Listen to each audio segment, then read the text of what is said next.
Hi, everyone. How's everybody doing? Ann, say hi. Hi. All right, so we have our legacy own, world famous Ann Li here today. And thank you so much for joining us. Most of you know her background already, but I'll just give a little bit of Ann's history. So she's Philly's own. She started at Legacy at the Munchkin program, and she trained with us for 10 years. Since then, she's had a really good career as far as juniors and pros, some ups and downs that we'll talk about. Highlights, she won a gold ball at 18th clay courts. She got to the juniors of Wimbledon, junior finalist of Wimbledon. Now she's been playing pro, won 2 professional tournaments. It had a great run at the Australian Open, won 4 matches, and is currently career high 122 in the world. So, and I think I got that. Welcome. Is that pretty accurate? Yeah, it's good. Sounds good. Yeah. Well, I just first, I want to start by, again, thanking you for being here. A lot of people emailed me questions. So I'll start with, tell me a little bit about your first memories of Legacy with Munchkins, or anything that comes to your mind. Yeah, I mean, I always so my brother played before and I always wanted to try, and then I guess I found actually first it was Arthur Ashe and then it was Legacy. But Yeah. yeah, I remember Legacy is just like so much fun. I spent so much time there as a little girl, like learning about the sport and everything, and I met so many people there, and it was just I remember Munchkins. I remember Future Stars, like going from the green balls and the red balls to the regular yellow balls. Hopefully you didn't Um, go from green to red. You went from red to green, but no, that's what is it? I don't know what it is. I just remember they're different colored balls, and yeah. So yeah, I spent so much time there, and it was so much fun. I developed a lot of who I am today, like my game and everything from being at Legacy. So just like I got to thank everyone there that helped me when I was there. Nice. Well, I remember you. I guess it's crazy. It's been like 8, 9 years now. I was at Legacy, and I remember you when you were like 9, 10 years old, and you're always so serious, like always so serious. I would be like, "Andy, that's an amazing shot, great forehand down the line," and you'd be like, I still am like that. and then, or I would be like, "Andy, that was the worst shot selection. Like, why were you trying to hit that shot?" And you'd be like, I didn't talk much at the beginning when I was there. Yeah. Yeah. During the water breaks, you would be like talking, talking, talking. And then we get on the court and you're like, nope, I'm not talking to anyone. I'm just going to hit tennis balls. And, I always admire that you are always so serious, always so Yeah. disciplined. And I'm sure that's, been very helpful for you in your Yeah. life. I Um, mean, yeah. You can't fool around and expect things to go well for you. Yeah, no, it's true. And, tell, I mean, we've talked before, so I know this, but, in the juniors, let's say around like 13, 14, you were still playing like the sectional L3s tournaments, and some of your peers right now were playing like junior Grand Slams at that time, Mhm. and Yeah. you've caught up and surpassed a lot of them. So what do you think has helped you catch up and surpass Yeah. so many of those players? I think for me, I never really focused too much on results. And I think like as a junior, maybe some people like focus on results, but I never really was one of them. I always wanted to play the right way. And like I focused on the process a lot. So when I was like maybe 13 or something, I remember playing a lot of moonballers, and I never, ever, never, ever moonballed because I always wanted to, like be super aggressive and play the right way. So I think even if I did lose matches there, I caught up by just always focusing on the process and then being able to do that at the higher levels at like junior slams and everything. So I think just focusing on the process really just helps a lot. So when you say that, let's go a little bit deeper into that. Mhm. So what would be your mindset? You lost and you're like, well, I know that I went for too many winners, and I know your mom, she's super cool as a cucumber now, but before she would be like, like going crazy. So what was the thought process when your mom like, why didn't you do this, or Yeah. or did she? Well, I guess at that time too, I was working with John, so obviously he was helping a lot with her, and also telling me that, like, even if I did lose, I was playing the right way. So it's not a big problem. Just gotta tighten up everything. Like, I remember I would come in for swinging volleys a lot, when maybe like it wasn't the right time, but it Yeah, was still the right mindset of being aggressive. So yeah. I think, like, for me, usually I'm pretty calm, so I never really got too mad about, losing, because I knew I was going to play the right way, and I think that's what helped me. Nice. And just for everyone here, and he's referring to John Glover, Oh national yeah. coach, national coach John Glover, who is our director of player development for 6+ years here at Legacy. And I guess I will give everyone a world premiere now that John is actually national coach John Glover is our next guest. He's going to be here on Monday at 4 o'clock. So he's going to be the next one. So all of you that are here joining us, you get to hear that first. So tell me a little bit about, when you were, let's say, with John, what do you remember about that process training, or when you were at Legacy? What are some of the things that he would say to you during the match? I mean, obviously, hopefully not during the matches, but let's say a split set break, or Yeah. going into a match. What was the conversations like? Yeah. I mean, I think just a lot of it was keep doing the right thing. And, sometimes I was a little over aggressive, because that's just how I play. Yeah, But there were times when, you have to, like, be more patient. You got to wait for the right ball. You can't just kind of like sprint in there. yeah, And footwork was a huge thing. And just kind of always be, like, ready to react. Like, don't react too much to the ball, but, like, kind of like put yourself out there so you can kind of control it more. I mean, I try to use a lot of variety as well when I'm playing. So, like, a lot of slices, and kind of like higher heavy balls. And, I never wanted to get into the point where I was just like hitting balls like straight the whole time. So I think just using a lot of variety too, and just staying. Oh, he was big on routines, really big on routines. So I was, staying positive, and looking at my strings, going back to the fence. So yeah, that was a big part of it. nice. Well, that's a really good answer. So let's fast forward to now. You are 18 clay courts. Okay. You win the clay courts, and which is your gold ball, first gold ball that I Yeah. think in singles, and then you also, I believe, you were in the finals of doubles, right? Yeah.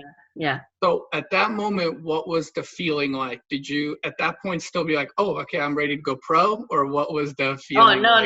no. No, I did not think that. No, But okay, actually, I don't know. I feel like, because I've never had huge results before that. I mean, I won a level 2 like national tournament, but I didn't have too many like big results besides that. So I think, like, actually, when during the tournament, I was like pretty relaxed. Like, wasn't focusing on winning or anything. Like, I was just very focused on each match, each point, like what I'm gonna do. Like, I was always positive. And um I think, like, after I won that, actually, like, I almost wanted to cry. Because I was like, wow, like, I've never had like a big result like this, and like kind of like all my hard work is paid off a little bit. Um but I didn't even know if you won that, you got a wild card into Junior US Open.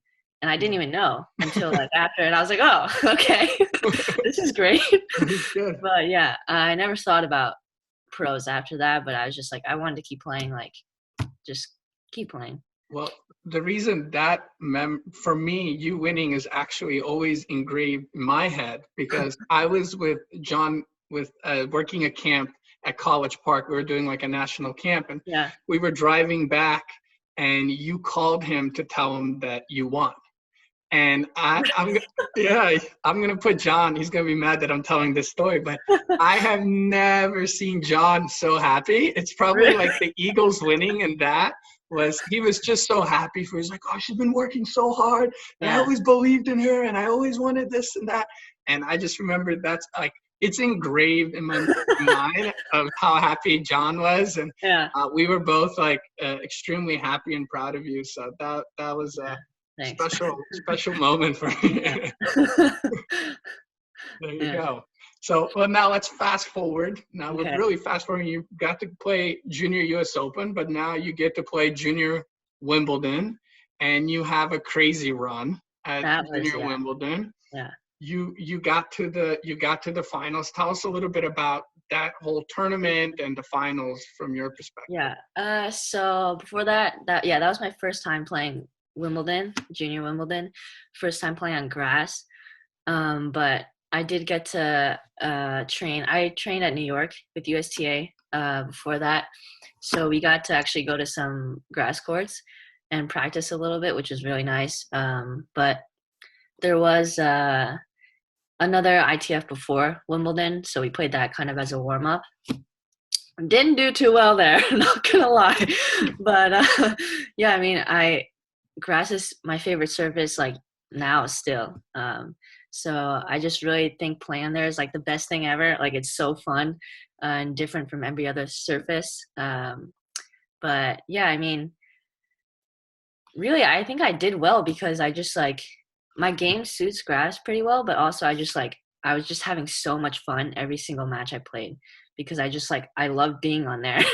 And just like Wimbledon, like it's just such a classy place and they treat the players so well there. And I remember playing all my matches and there was actually so many people watching. Like you wouldn't think a lot of people would watch juniors, but like there was a lot of people. But yeah, I was just really happy every single match.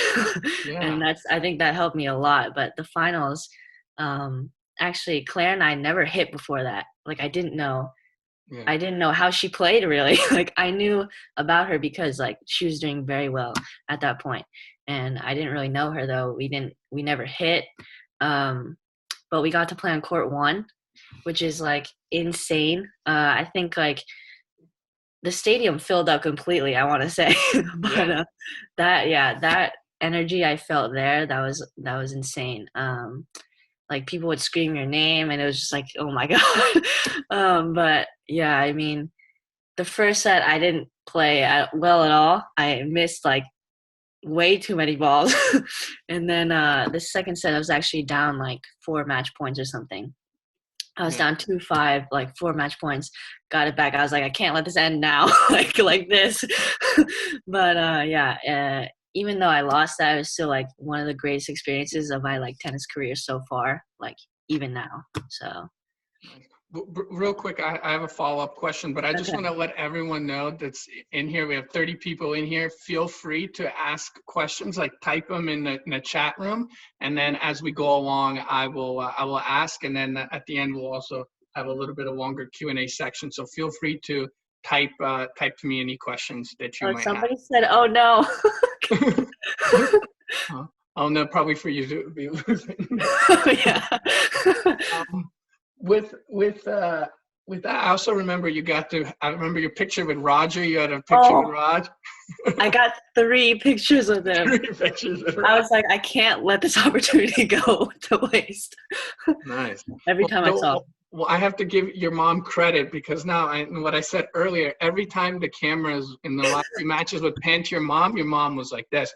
You know, like everyone is like going crazy and your mom's like super calm. I was like proud of her. I was like, how is this happening? What's going on? No, people were telling me how they kept showing her on the screen. And I was like, okay. Yeah. I'll come back to the how do you manage. How do you go pro? Well, you play some pro tournaments. Well, I guess that question was for you. I'm sorry. I should have let you answer that. What are you doing during the quarantine, and how do you practice during this time? Okay. Well, actually, so I usually train in Orlando at USTA, and but I came home on the 13th, and I haven't hit a tennis ball since. Wow. Which is actually a very long time, and I'm pretty upset about it. But the first week I took a week off and I wasn't doing anything. I was running every day, like 3 miles or something, 3 to 4 miles, but nothing like tennis, nothing more than that.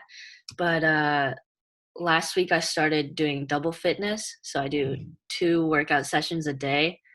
But it is a bit difficult because I don't have all the equipment and everything, and the weather honestly is not really helping me out that much right now. It's been raining a lot. Yeah. But yeah, I ordered some dumbbells. I've been going to this track and just running outside my house. Actually, today I went to this beach volleyball court and did a little sand workout. Nice. But I've just been trying to maintain my shape kind of and not lose anything, because there is a long time till I'm not going to be playing a tournament. Yeah. Till I'll be playing a tournament. So Yeah. you just try to like maintain what you have. So when you are, let's kind of, I'll fast forward down and I'll answer a lot of these Mhm. questions. So life of a tennis pro compared to a junior.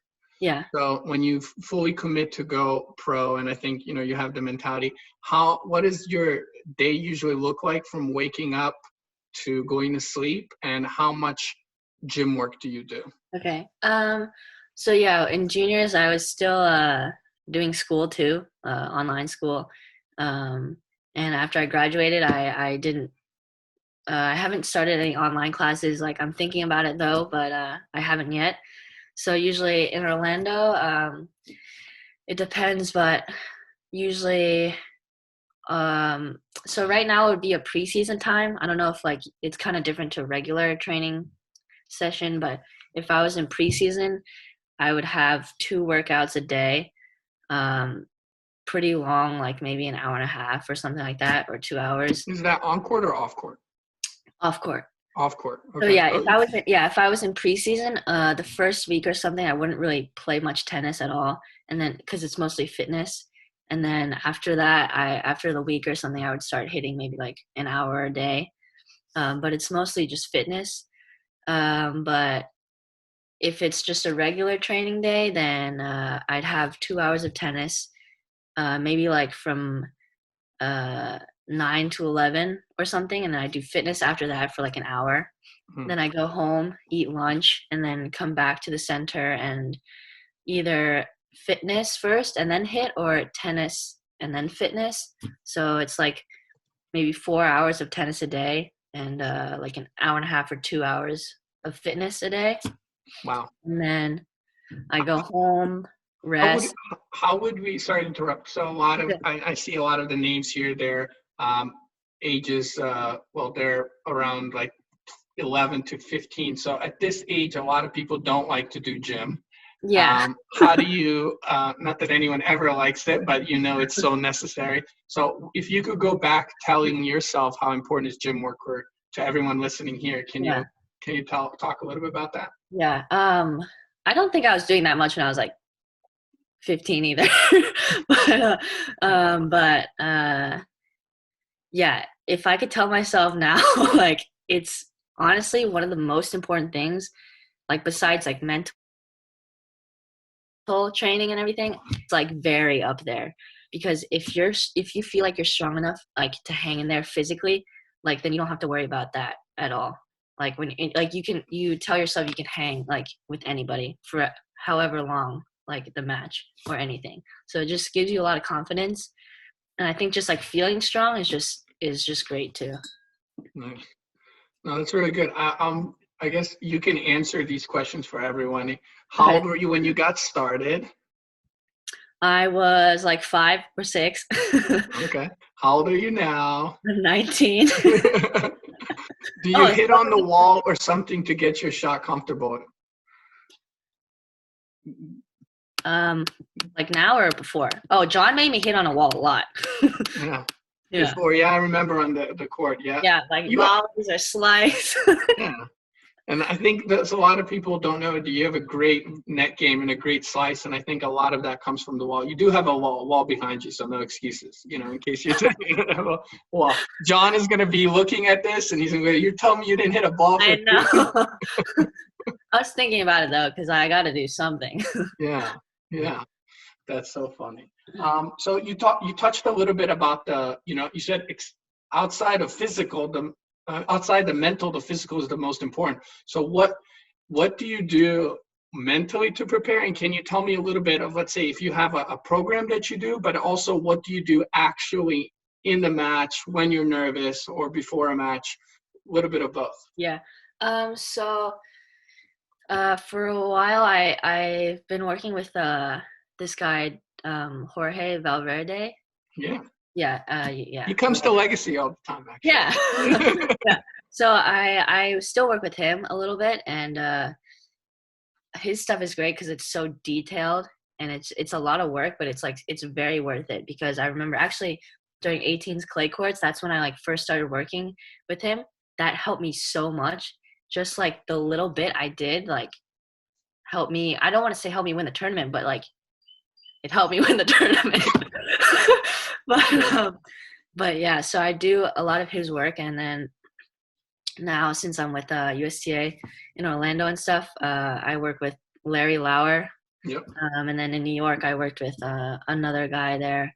But yeah, so in matches, I used to not get nervous actually, but now I get nervous a lot. Mm. But it's just honestly like when I was in Australia playing and everything like that, the goal was just to enjoy being out there and just like enjoy playing.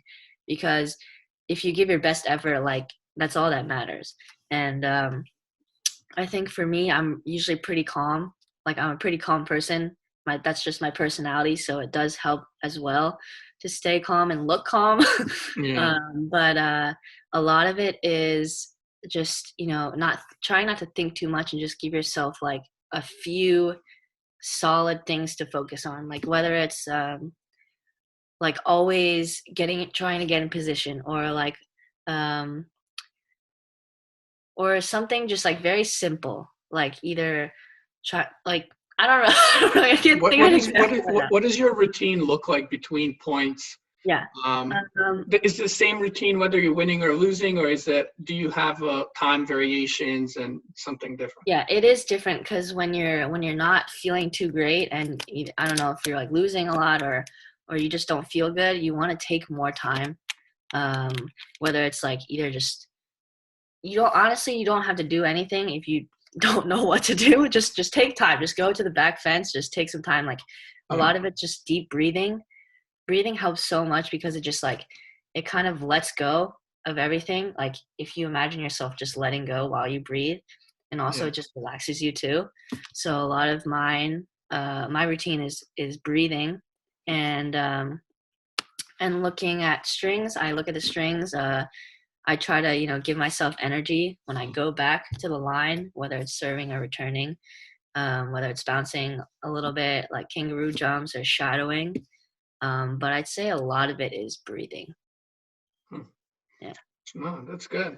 And Yeah. do you think a lot of these things you did when you were juniors as well, and they've just been a natural progression, or is there anything that's like significantly different? Um, I think it has been a natural progression. I know when I was with John, he focused a lot on routines, like looking at the strings, not looking around too much. Yeah. But I think I've always been able to do pretty well with my routines, but now it's more like I need to have more of a presence on court, like, like show myself a little bit more, like look more confident and everything. But yeah, it's a little bit hard when you're trying to practice it as well, like in practice. I remember sometimes John would like after a set of a drill, he'd make me like yell, "Come on!" and that was like one of the most uncomfortable things for me. Yeah. But I guess it did help a little bit.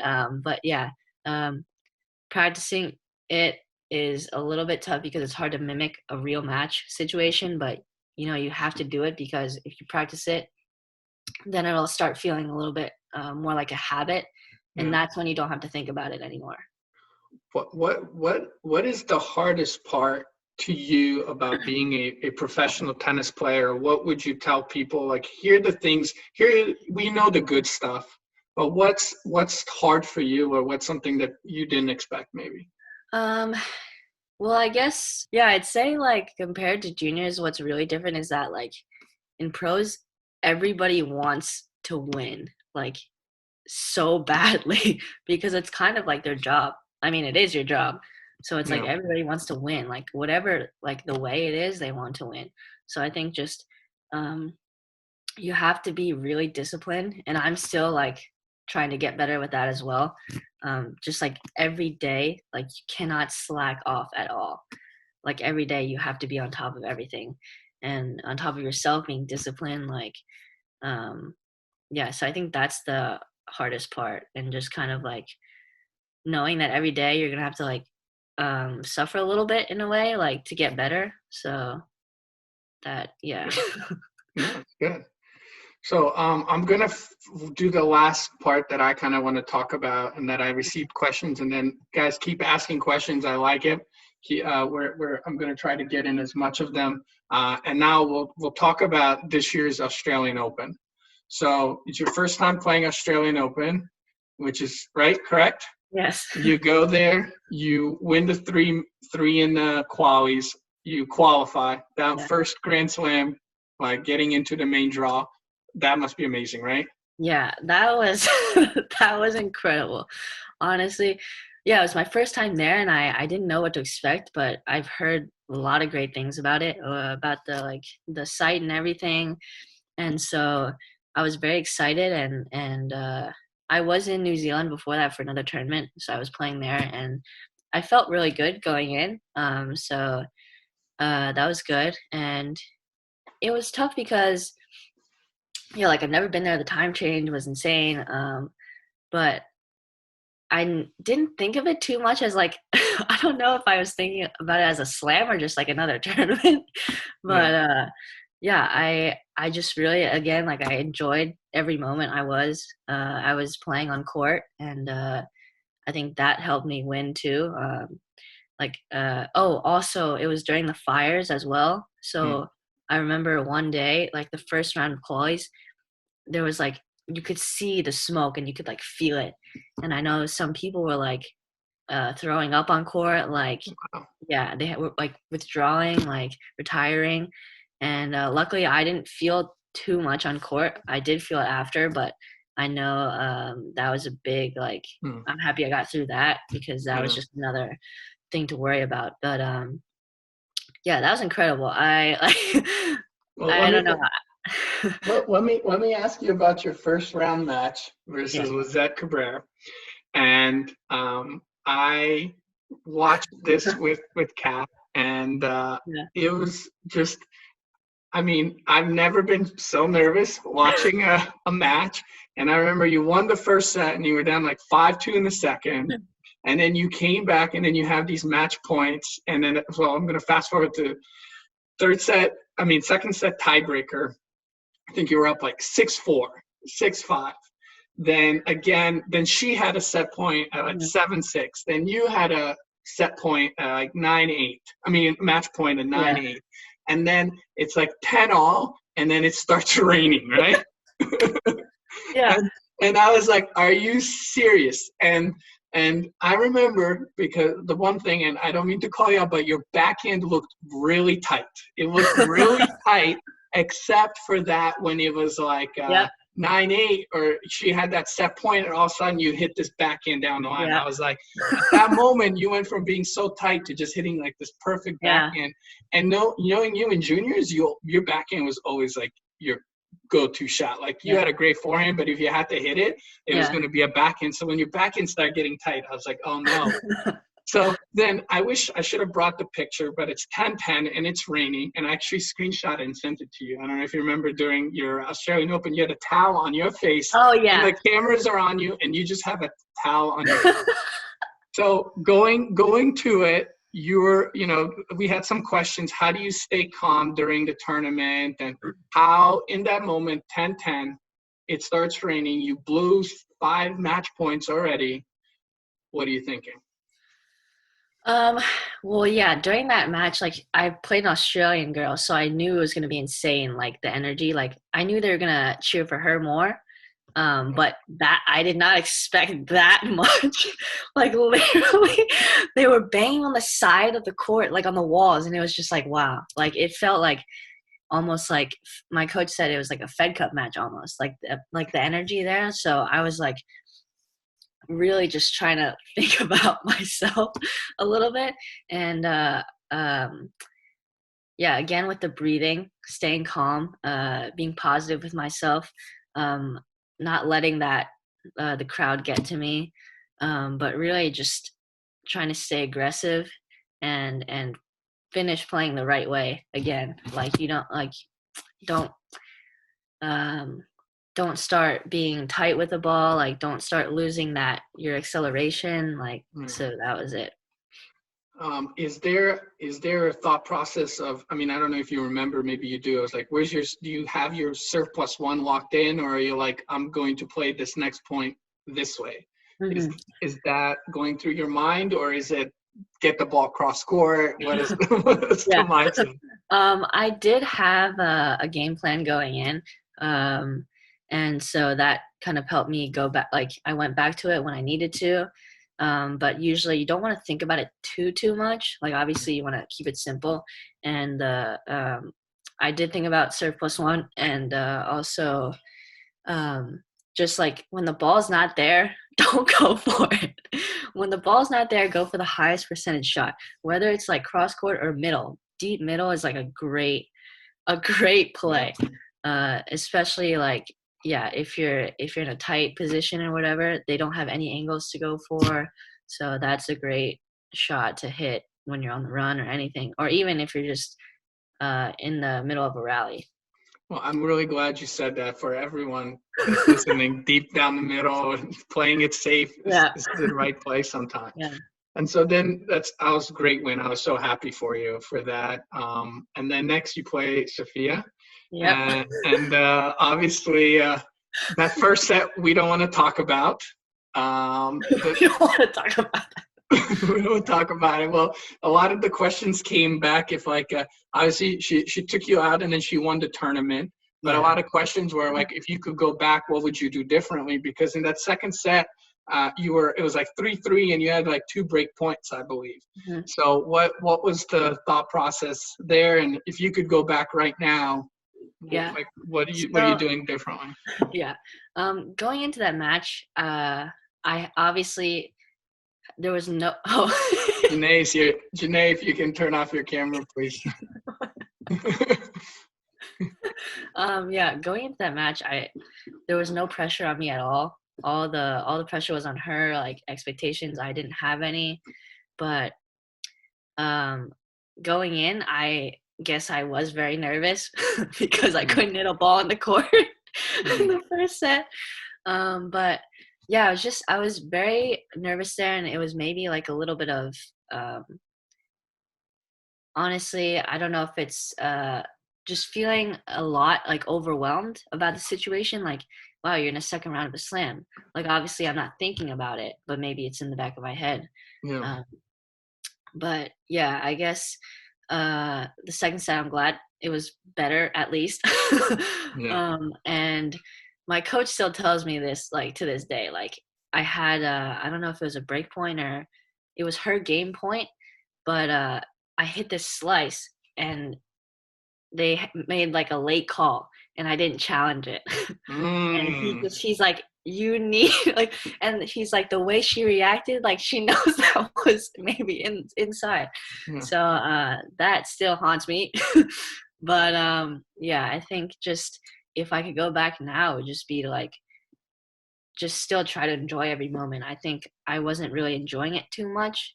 Not saying that like I wasn't having fun, but yeah, I think just trying to focus on enjoying it, because like you're in Australia, you're second round of a Grand Slam, you're like you have nothing to lose, like absolutely zero. Yeah. So just like go out there, like just put out like your best game and see what happens. Nice. Well, that's good. That's good. Yeah. I want to go transfer to some questions again. Okay. What do you think your parents did that was most helpful to you? That was most helpful. Yeah. Okay. Or do you want to say something that wasn't helpful? Oh no. No, honestly, mom here. No, it's okay. Yeah, I think yeah, my mom has like helped me a lot because she's been pushing too. Like she knows my goal, and like once she knows that, she just like wants to do what's best for me. And like my dad's obviously like very supportive too, and so they spent a lot of money on me and everything to try to help me get to where I want to be. So I think yeah,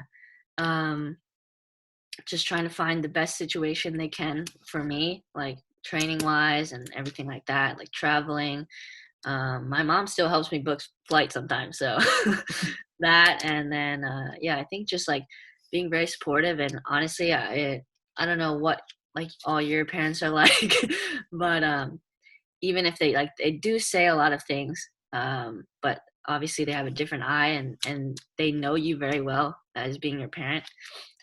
So I think, try not to get too upset with them when they talk a lot to you. I don't know if it's about tennis or that, but just try to listen and see what they have to say, and don't get too upset. Yeah. We will, let's go. That's a really good answer. Medina wants to know, who was on our camera earlier, do you have a fitness instructor, and do you do the fitness yourself? So what part is it yourself, and what part do you have a trainer? Yeah, so usually in Orlando, I have a trainer, so I would work out with him, or like another trainer like every day. So I do have one, but since I'm home, I am by myself. So he does send me workouts, and I communicate with him like almost every day about how I'm doing and how the workouts are going. We actually FaceTime, or not FaceTime, just like called 2 days ago just to go over the plan this week. And we talked again today. So I do the fitness by myself now, but usually I do have a coach. Nice. Um, let's go with Julie wrote a couple of questions. Okay. As you were playing the challengers to get into the big slams, what were they like going through the challengers? Many players have lost many matches, tournaments trying to get in. How do you, sorry, I'm trying to scroll. Oops, I lost. I think it's like, how do you deal Yeah, how do you deal do with it? the losses playing in those matches and the process of the ranking? Yeah. So, Yeah, playing challenges, it's a lot in the US. So you play a lot of American players over and over again. So you see the same faces. But that, yeah, I think, I don't know if you like have to go through this step, but I think it's a good part, to build up. So yeah, playing those are fine. I enjoyed it. yeah, Obviously, not it's not as fun, and it's not as great as slams and everything like that and WTA tournaments, but it's kind of necessary for me to go through. And so yeah. Wait, what was the question? how do you deal with, I guess, there's a uh, lot of questions there about how, yeah. how do you So deal with the pressure of the ranking and yeah. winning and losing? Yeah, again, I don't really think too much about the ranking wise. And when I was playing those tournaments, it was also like always process orientated. Obviously, like you want to win, but you can't be afraid to lose. So you got to do the right thing when you're playing. So again, I think it's just me being process orientated and just having a good time, trying to do what's best for me, and always trying to improve. So I never really focused too much about ranking. So Nice. That's good. I hope yeah, more people hear that. yeah. There's two people that ask a question, so I'm combining it together now Okay. from Abinit and our senior director, Billups. They want to know, how do you prepare for a match, and how much time do you spend studying your opponents? Okay. Okay. How do I prepare for a match? Let's say like the night before.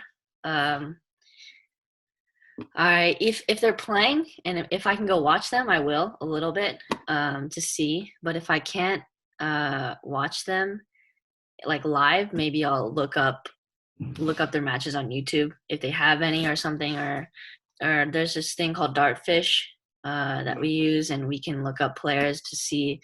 But usually I try not to like do that too much. I will a little bit just to get like an idea, but also like my coach, he can talk with other coaches and see, and he can scout as well. So I don't focus on that too much. But before I go to bed, I always write goals I have for the match that day. So How whether it's detailed is it? Is it bullet points or script? it's it's a mental, physical, technical, and strategical. Okay. So I try to write like a few things to keep it simple, like some things like key things I'll remember. Like physically, I always want to have 100% and like just give my all to every single ball. And then like mental, it could be keeping up with your routines, like after every point at changeovers. Technically, it could be just accelerating 100% every ball. And then strategically, just if I see something like their weaknesses, or like open up to the forehand, then attack the backhand or something like that. So just something simple. You know, you don't want to write too much because then it'll just be like just really noisy in your head. So I do that. And then I try to listen to music. I listen to way too much music, but as I'm What kind of writing, music you listen to? I listen to a lot actually, like pop, country, R&B, rap. Do you Like have your do you have a Spotify? Do you have your Spotify so everybody can jam with I do have, Ann's yes, playlist? I do have. Maybe we'll send everyone your playlist, or I Okay, don't know yeah. how it works. I have a lot of playlists, so whatever you're in the mood for. But yeah, I'll try to listen to music as I'm reading and writing down the goals for the match, and then as soon as I wake up the next day, I'll read it as well with the same music, just to kind of trigger the same things. And then I don't think about tennis like too much the night before. You don't want to think about it too much. I mean, that's me personally, Mhm. but yeah, like I'll prepare for match. I'll warm up, whether it's like an hour before. It depends on the time of your match. 30 minutes just to warm up everything. Then before the match, I'll do like dynamic and everything, and then I'll do some ball tosses like for eye coordination and just like movement with my coach, just to get my feet activated, and then I'll just go into the match. How many minutes before the match do you hit? Like, when do you stop hitting? Like 30 minutes, 20? Like, Yeah. when do you Um, stop hitting tennis balls? so if I played at 10, I would probably go like, it depends, because sometimes if you need to get something taped Yeah. or something like that. So if I had to get something taped, I would give myself an hour before the match. So if Mm. I played at 10, I would warm up at 8:30 to 9. And so I Yeah. have an hour to just get everything ready, and I change. And then if you have to regrip your grips or something. But if it depends, because sometimes you don't know when you're playing. So if I'm like third and the match starts at 10, I might warm up at 10:30 or maybe even 10, because uh, if you don't have an exact time you're going to go on, you have to be ready. Like you have to be ready once the first match goes on, Yeah. because something could happen. So you never know. Nice. Yeah. Well, we have a few minutes left with Ann Okay. here. So any final questions? I have two more questions. So I'm going to try to wrap this up. Sean, I think it's Sean Clark, wanted to know what piece of advice from your coach has stuck with you the most so far in your career? I saw that and I was like, whoa, okay. Deep, um, deep. um, I'm not sure. I guess it's always just try to be process orientated. Like that's a big one. That's one I always try to focus on. Like every time I step onto the court. Also, recently just trying to have more of a presence. Like kind of like show yourself more. Because me, I'm pretty quiet, and maybe sometimes it seems like I'm not fully there. Yeah. So just like kind of in my way, like that goes with my personality. So I'm like, I don't have to scream, but I do have to like show something that I'm there, like I'm here, like in my own way. So And I know you speak about that's the process. Do you have any result-based goals? Like, for example, entering this year, is there a goal like I want to get to top 50 or top 20, yeah, or I want to do you have those as well? But yeah. so what do you think you're gonna add to your game? I mean, you're only 19 years old, so I know you got a long way to go, but what do you think will help you? What process will help you get to top 20? Yeah. Yeah, I think it's always good to like to have goals as well, like to give yourself a plan, like whether it's ranking wise, but like trying not to focus on it too much. But obviously, that's the goal you want to reach, so you have to work hard for it every day. But my goal was the end of this year, end of this year, this year, yeah, the end of this year, top 50. But right now, I don't know because we're not playing. Your goal right now is a little Yeah, different. Survive. yeah.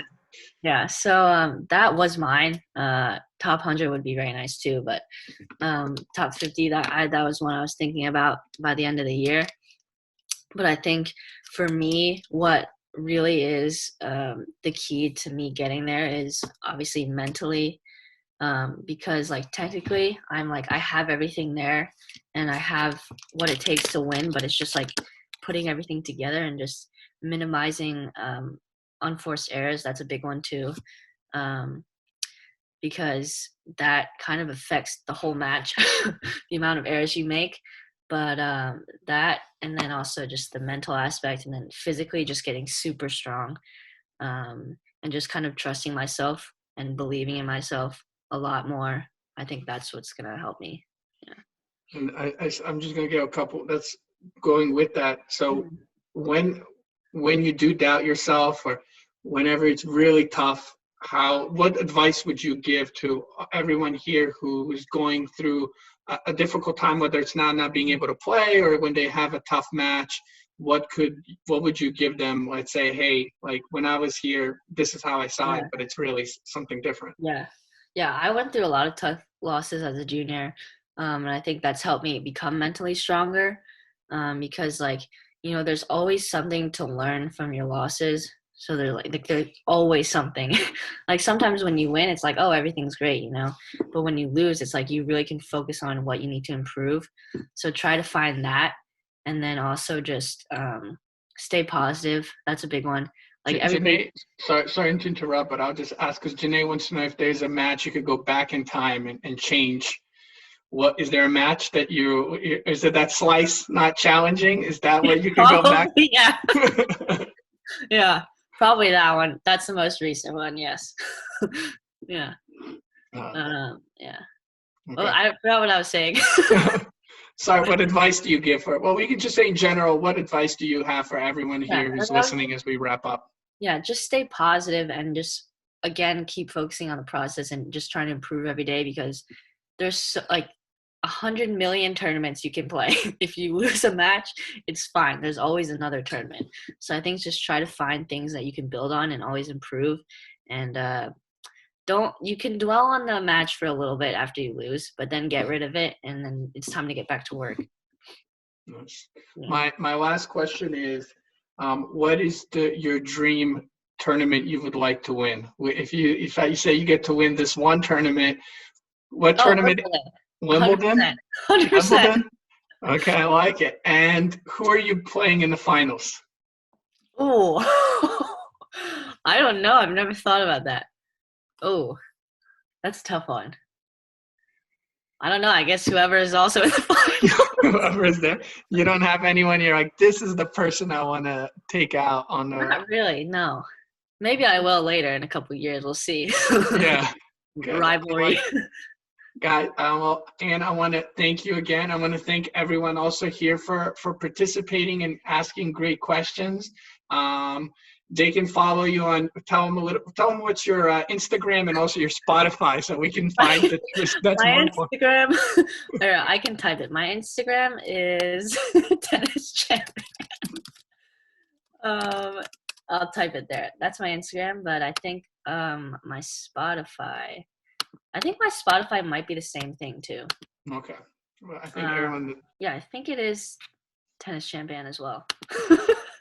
Well, I wanna really thank you for your time. I wish you all the best. We all wish you best in your career. I'm sure we'll check in again. You're always so kind to come and hit with the kids. You're an excellent team ambassador, and you're always involved. So I really appreciate it. And good luck with the rest of the year. Stay Thank you safe. for having me. I love talking to you all, like to you guys and everything like that. So We'll do it again. Yeah. Thank you all as well, and see you next time. Bye. Bye.